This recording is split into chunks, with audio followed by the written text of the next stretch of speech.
There is a peculiar ache that no crowd can calm. You laugh when others laugh, nod at the right moments, and still a hush collects behind your ribs like unspilled rain. What if that hush is not a flaw but a signal, the oldest part of you tugging? Your sleeve, asking to be seen before every other love? Stay with that tug. Notice how busyness sometimes impersonates belonging, and yet the room feels far away even when someone holds your hand. That distance is not rudeness from the world, it is estrangement from yourself. Call it inner emptiness if you like, but do not call it failure. It is a messenger. It arrives when life has been curated for display and starved of depth. You were trained to perform, to please, to be useful, to be fine. But the soul, the symbolic center and wellspring of meaning, does not speak in metrics. It speaks in textures, weight in the chest, fog behind the eyes, a taste of flatness where color used to bloom. When you try to outsource that message to another person, the ache grows louder because it wants conversation with you, not consolation from a crowd. The emptiness you dread is not a vacuum, but an invitation. It asks you to stop negotiating with mirrors and turn toward the source of your reflection. Have you noticed the pattern? New city, same hollowness. New partner, same ache. New goal, same aftertaste of absence. The constant in every setting is you, more precisely the version of you that abandoned the inner life to survive the outer one. That abandonment becomes a habit so quiet you mistake it for personality. The ache arrives to break the spell. Consider the possibility that this discomfort is proof that wholeness still remembers your name. The ache is not punishing you, it is petitioning you. It asks for time, honesty, and modest courage, to sit where you usually sprint, to feel where you usually explain, to tell the truth where you usually perform. You do not have to solve your life in a weekend. You only have to stop pretending you do not hear the knock. Listen closely, and you will hear the ache say, "Do not climb higher, descend." The descent is not melodramatic, it is ordinary and exacting. It sounds like keeping a promise to sit with yourself when the urge to scroll is strongest. It feels like humility, a willingness to discover that clever explanations have been dodges, that busyness is a costume, that charm has been a treaty with fear. Imagine that the feeling you call emptiness is the threshold to everything you hoped another person would unlock for you, and that crossing it first alone is the only honest way to ever cross it with someone else. There is a reason depth psychology speaks of integration. When you leave parts of yourself in exile, you will look for carriers. Lovers become mules for your hope. Friends become vaults for your shame. Mentors become altars for your authority. No one can carry that weight for long. The ache rises to return your life to your hands. This is not a condemnation, it is clarity. The ache is a compass, not a verdict. It points to the rooms of your inner house that have not been dusted, named, or blessed.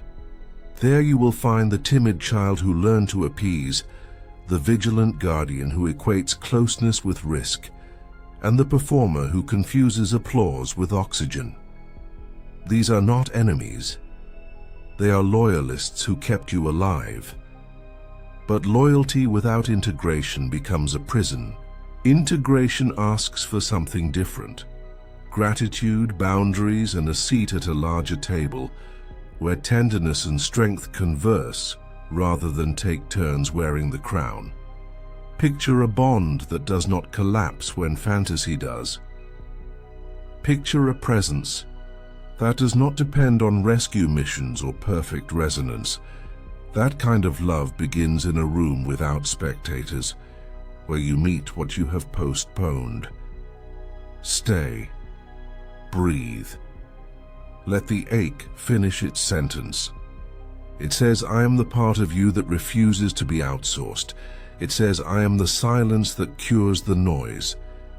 It says, if you walk with me, we will not be emptied by love, we will be deepened by it. This is the opening of the path. Keep walking. Rest will make itself known if you are willing to listen. Before we step further, seal this promise with yourself. I will not confuse numbness with peace. Peace has breath, numbness has quiet without life. I will not confuse performance with presence. Presence remembers the body, the pulse that proves I am here. I will not confuse longing with lack. Longing is a compass, and I will learn to read it. Let us name the landscape that breeds this ache so you stop confusing symptoms for identity. You live in a culture that worships speed, productivity, and display. It trains the ego to be a storefront and forgets the warehouse of meaning in the back. You are praised for outcomes and starved of inwardness. Over time, sensation dulls. Food tastes like habit. Music sounds like memory. A day becomes a checklist, and the soul becomes a rumor you once believed.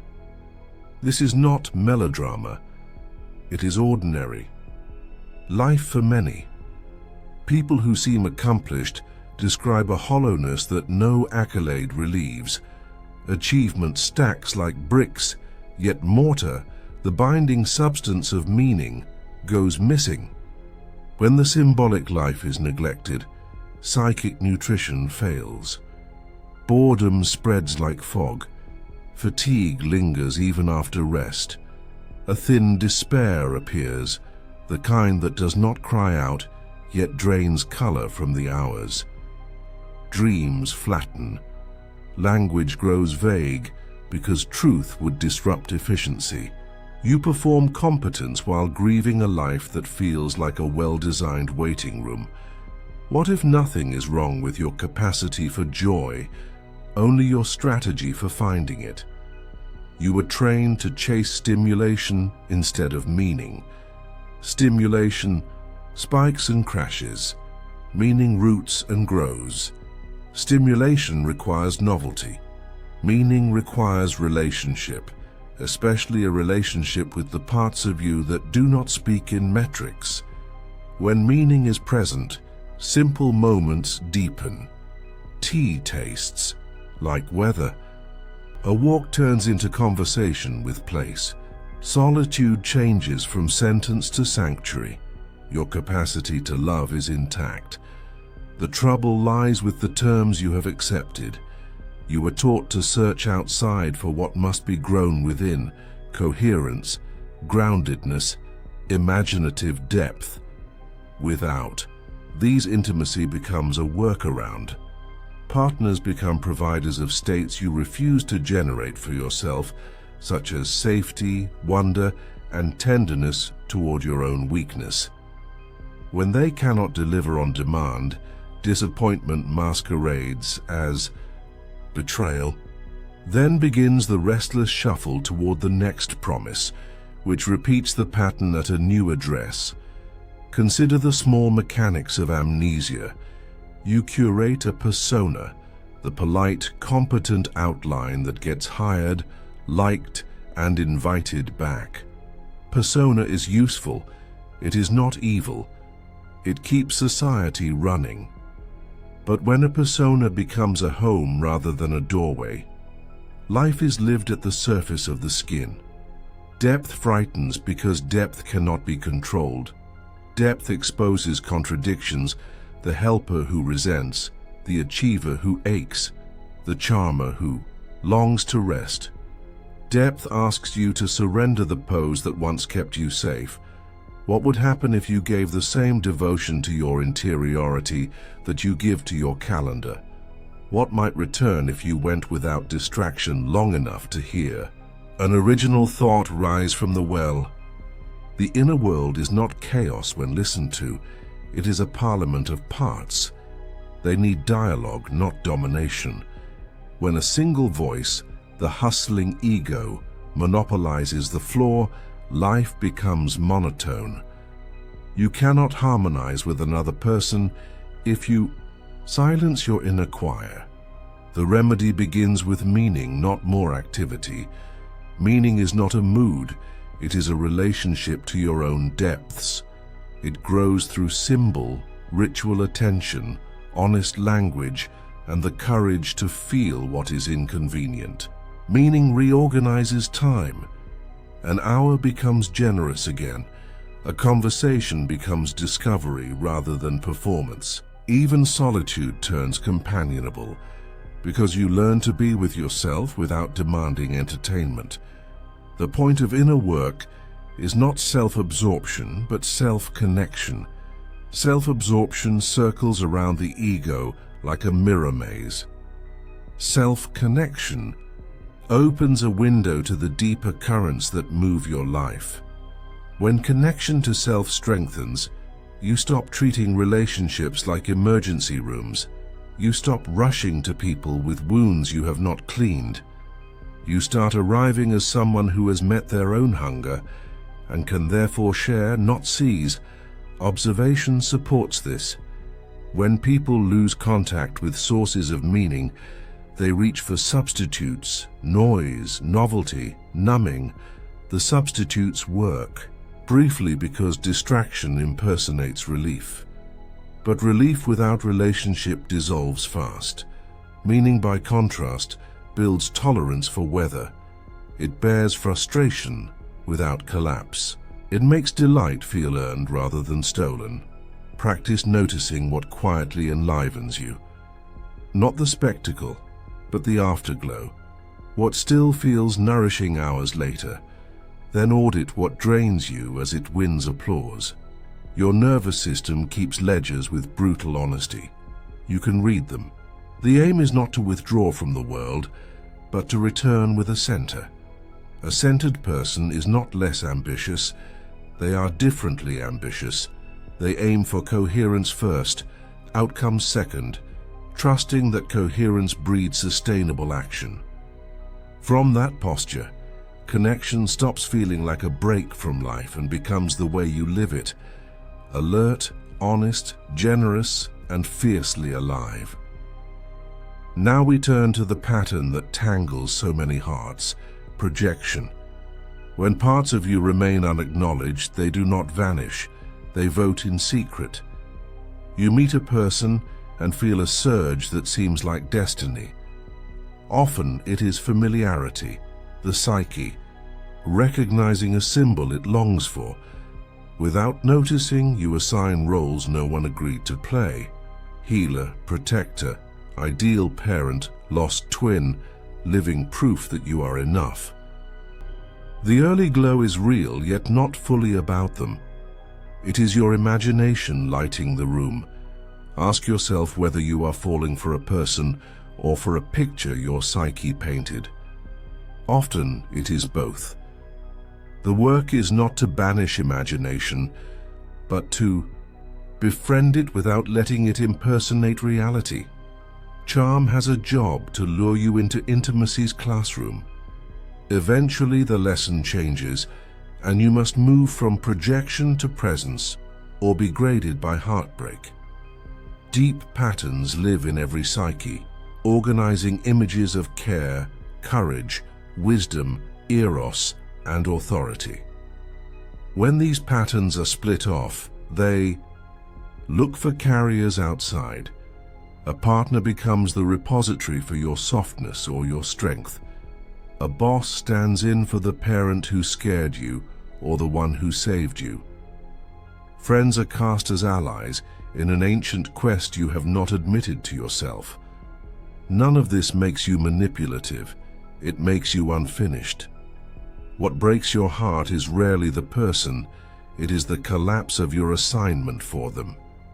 The end of projection feels like betrayal, yet it is the beginning of love.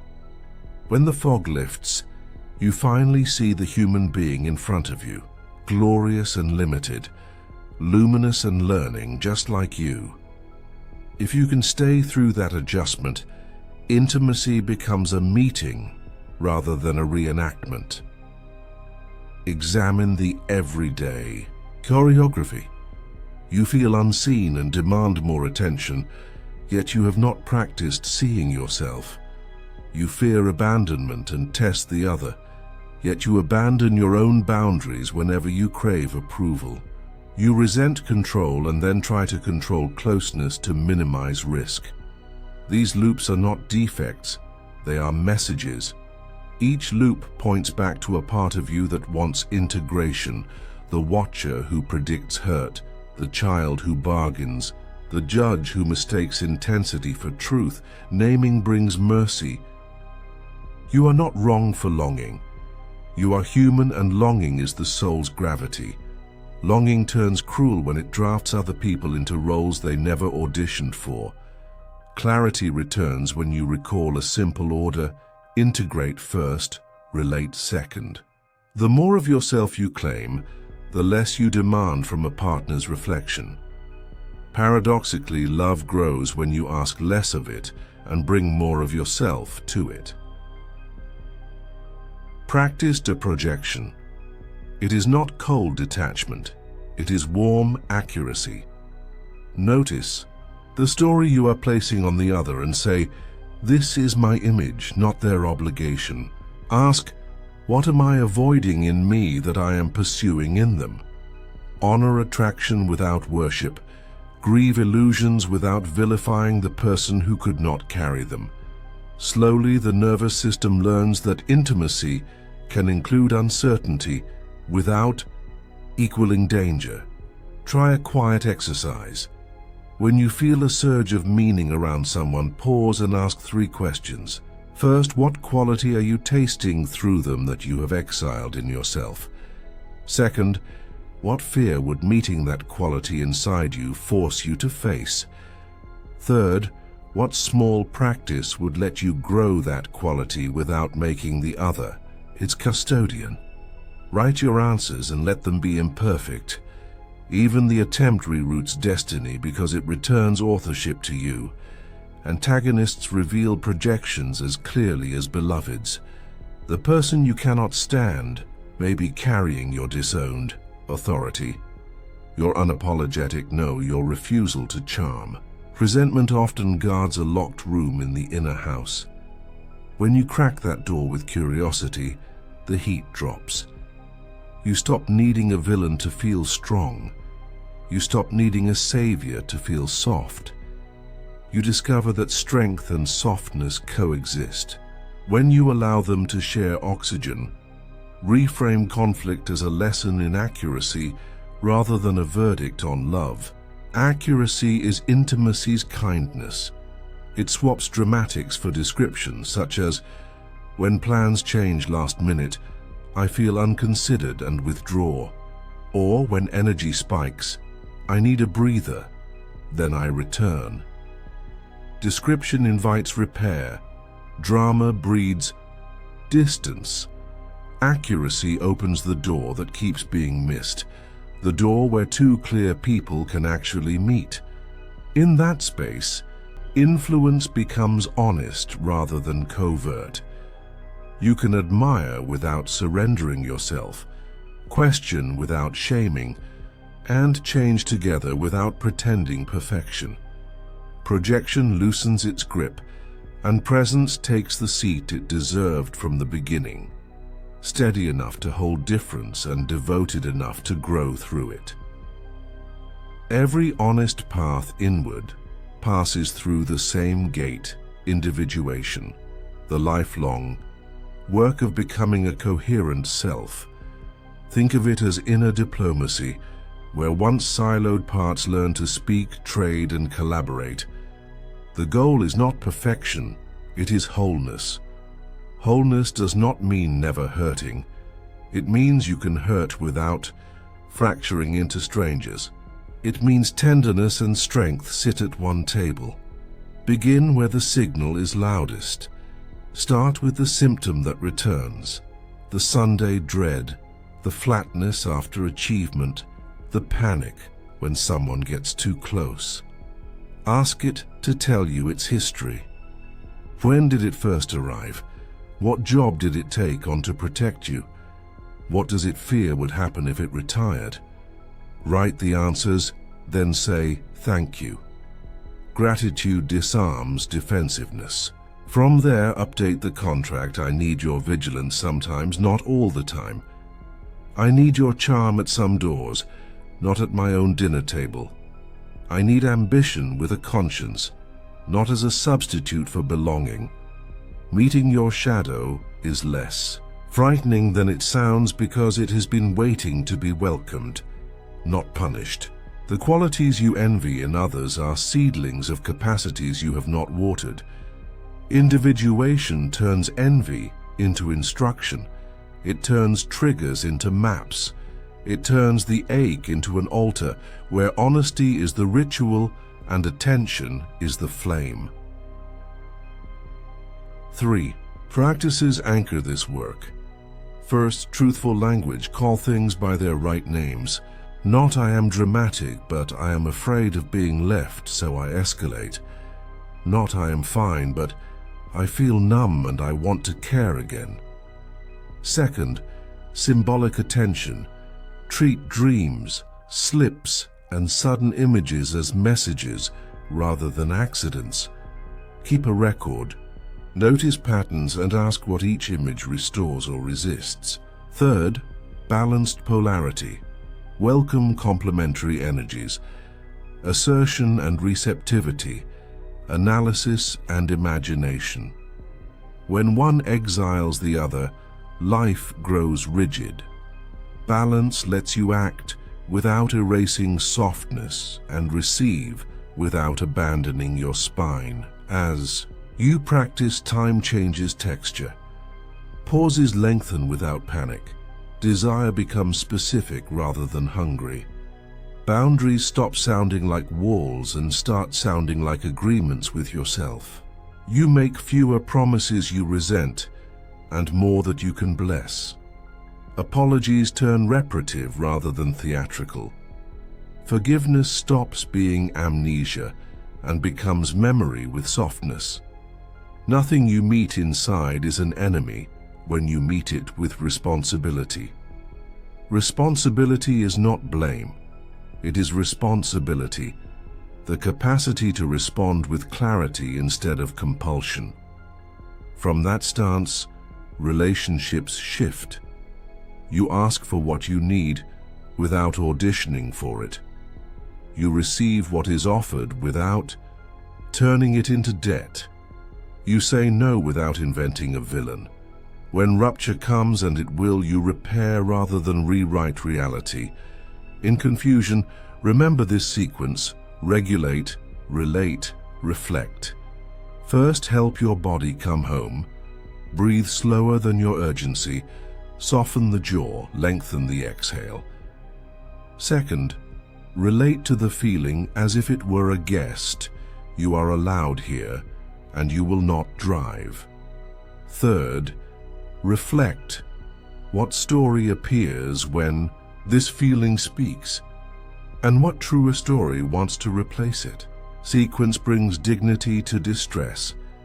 Your greatest breakthroughs may look unremarkable from the outside, choosing not to send the clever, punishing text, asking for 10 minutes to gather yourself, telling the simple truth before your voice rehearses a performance. These moments are not small. They reshape fate because they interrupt the old loop at precisely the place it once felt inevitable. Freedom is an extra breath where compulsion used to be, a usable pause where panic once screamed. Let integration have seasons. There will be days of excavation, when memory rises and you feel raw. There will be days of craft when you practice new agreements and refine language. There will be days of rest when the work goes underground and you live like a person again. Trust all three. Pushing constantly is another disguise for avoidance. Rest is not regression when it is chosen. It lets the psyche stitch what insight opened, so the next layer can meet you without tearing the old wound wider. Keep this close. The work is slower than your timelines and kinder than your fears, and it always gives enough light for the next step. Over time, the results compound in quiet ways. You remember mornings without dread. You hear yourself before you ask others to read your mind. You can hold conflicting feelings without rushing to cancel one of them. You begin to trust that patience is not passivity, but precision. You notice that the people you choose and the promises you make line up with your actual values rather than your fear of being alone. This is how inner order becomes outer generosity, steady, grounded, and unmistakably alive. What becomes of love when you stop asking it to save you? It becomes simpler and more luminous. You do not chase chemistry as proof of destiny. You cultivate compatibility as proof of care. You do not demand to be completed. You arrive gathered, eager to be surprised rather than rescued. The emptiness that once haunted you turns out to have been a doorway. Having walked through, you can sit with another without asking them to be your oxygen. Such love is not bland, it is brave. It keeps choosing truth over theater, curiosity over certainty, and repair over revenge. It makes room for silence without assuming distance, for difference without declaring danger, for change without renouncing vows. It can say I was wrong without losing dignity, and I need without disguising it as anger. It honors seasons, the bright urgency of beginnings, the slow work of middles, and the harvests and dormancies that every long devotion will know. To sustain this, keep faith with 3 movements. First, return inward daily, not as punishment, but as practice. Ask, what is alive in me that I have been ignoring? Second, return to the other with specificity. Replace vague complaints with concrete requests. Replace mind reading with questions. Replace tests with invitations. Third, return to meaning. Nourish the symbolic life together, shared stories, honest rituals, language that reveals rather than conceals. Meaning is glue stronger than novelty. Pain will still visit. Misreading, missteps, and grief will still occur, but pain stops proving doom. It becomes information, sometimes ferocious, often tender, guiding you back to the agreements that keep love real. You recognize old temptations to project and smile at them like retired friends.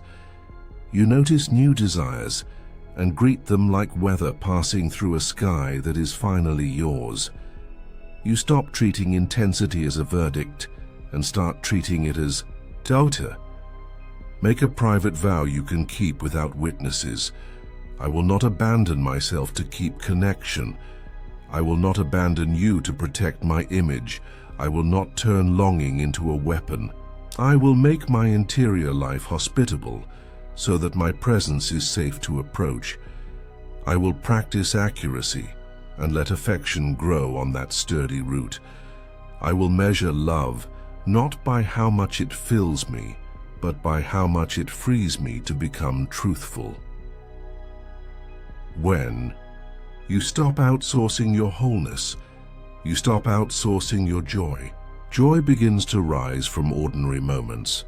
The cup cooling in your hands, the shared glance across a room, the sentence that lands and softens your breath. This is not smaller than the dramatic rescue you were promised.